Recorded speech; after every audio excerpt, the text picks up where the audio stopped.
எல்லாரும் முடிஞ்ச கரையை பூசணும். சத்தியம் பண்ண பிரேமா. என்ன மன்னிச்சிடுங்க. கவிதா சொல்றது எதுவும் பொய் இல்ல.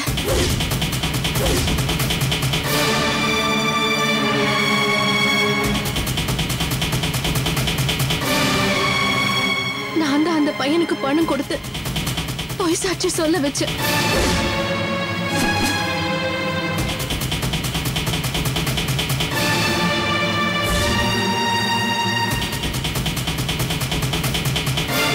நான் தான் அவனை பாண்டிச்சேரிக்கும் பெங்களூருக்கும் அனுப்பி வச்சேன்.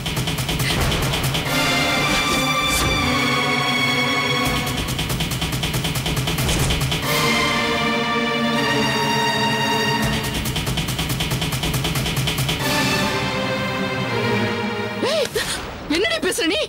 அம்மா நீ பேசாத, சும்மா இரு. எனக்காக பெத்த அம்மாவையும் கூட பிறந்த அண்ணனையும் எதிர்த்து நிக்கிற புருஷன் கிட்ட இதுக்கு மேல நான் போய் சொல்ல மாட்டேம்மா.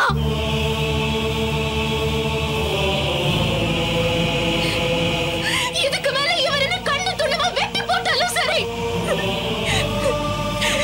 நான் உண்மையை சொல்ல வேண்டிய நேரம் வந்துருச்சு.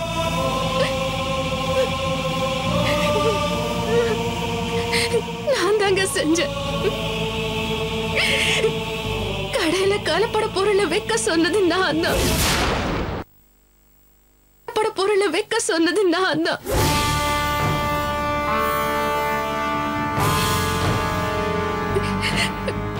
கோட்டை ஏமாத்துனது நான் தான். தப்பான ஒரு தீர்ப்பை விலை கொடுத்து வாங்குனது நான் தான். எல்லாத்தையும் செஞ்சது நான் தாங்க.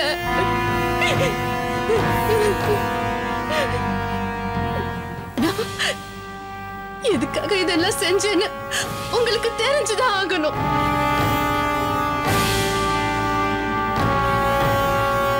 தெரிஞ்சதுக்கு அப்புறம் நீங்க என்ன வேணாலும் செய்யுங்க. எனக்கு எதுவுமே பிடிக்கலங்க. இந்த வீட்டுல உங்களை தவிர வேற யாரையும் எனக்கு பிடிக்கலங்க. இது பாருங்க, கல்யாணத்துக்கு முன்னாடி நீங்க உங்களோட எப்படி வேணாலும் இருந்திருக்கலாம். உங்க அம்மா உங்களை எப்படி வேணாலும் பார்த்திருக்கலாம். உங்க அண்ணன் உங்களோட எப்படி வேணாலும் பேசியிருக்கலாம். ஆனா கல்யாணத்துக்கு அப்புறம் பொண்டாட்டி நான் வந்ததுக்கு அப்புறம் உங்களை ஒரு வேலைக்கார மாதிரி நடத்துனாங்க. எனக்கு அது சுத்தமா பிடிக்காம போச்சுங்க.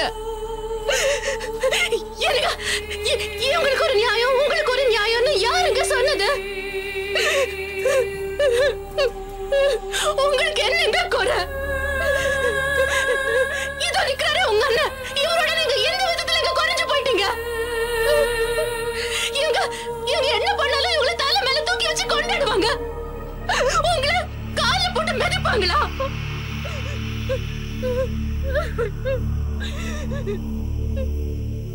நீங்க உயிரை கொடுத்து வியாபாரம் பண்ணுவீங்க. ஆனா இவங்க எல்லாரும் உட்கார்ந்த இடத்துல சாப்பிட்டு பொழுது கழிப்பாங்களா? ஏதாவது எதிர்த்து பேசினா பெரியவங்க அவங்க கிட்ட யாருமே பேசக்கூடாது இல்ல? இதோ என்னடி கேட்ட நீ? என் அம்மா தலையில அடிச்சு சத்தியம் பண்ணுவேன்னு கேட்டலடி. பண்ணுவேடி. என் அம்மா இல்ல, அந்த கடவுளே வந்தாலும் நான் சத்தியம் பண்ணுவேன்.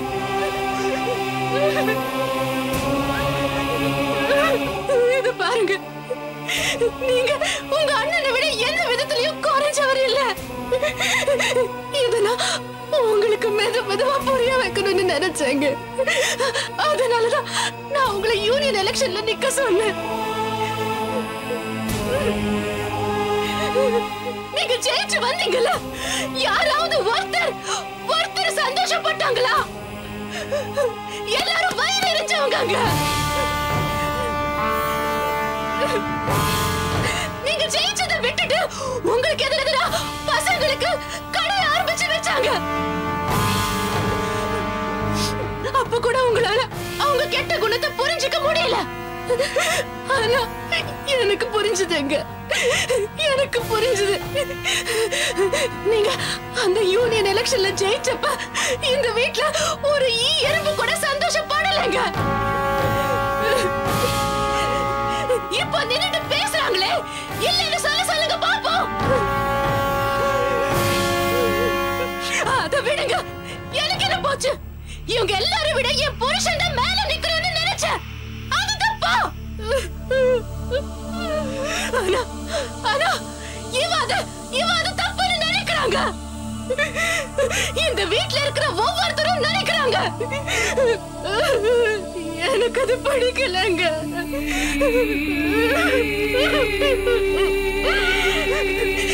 என் புருஷனை அவமானப்படுத்தி கேவலப்படுத்தி கதற வச்சாங்கல்ல, இவங்க ஒவ்வொருத்தரையும் அவமானப்படுத்தணும்னு நினைச்சாங்க.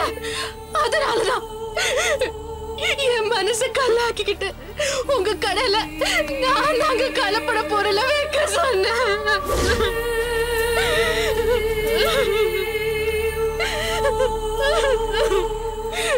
உங்களை போலீஸ் அரெஸ்ட் பண்ணி கூட்டிட்டு போனப்ப ஊரே பார்த்து சிரிச்சுதுங்க. என் மனசுல இன்னும் அந்த காயம் அப்படியே தான் இருக்கு. என்னால தாங்க இது எல்லாமே நடந்தது. நான் தப்பு செய்றேன்னு தெரிஞ்சுதாங்க செஞ்சேன். ஏன் தெரியுமா? நீங்க ஜெயிலுக்கு போனதா நான் நினைச்சது நடக்குங்க.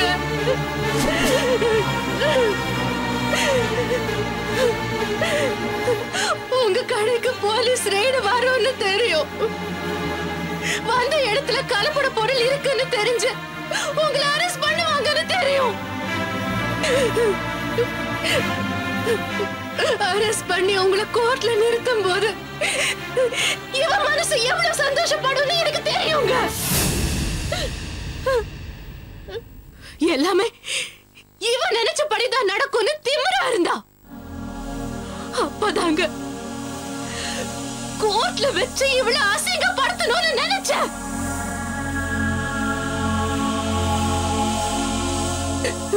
அந்த பையனை அதனால தாங்க நான் வேலைக்கு வாங்கினேன். அவனை போய் சாட்சி சொல்ல வச்சு இவளை வேலையில இருந்து தூக்கணும்னு நினைச்சேன். தூக்கிட்டேன்.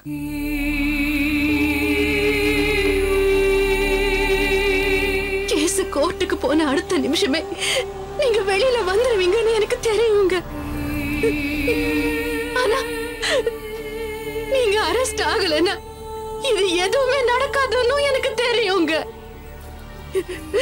தெரிஞ்சு நான் செஞ்ச தப்புக்கு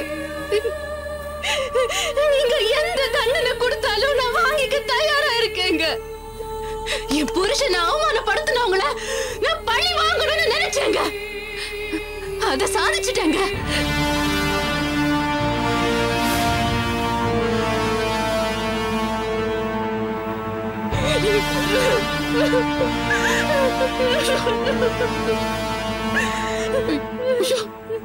இல்லன்னு அவ ஏதோ தெரியாம உளறான்னு அவளை ஒண்ணு பண்ணிடாதீங்க.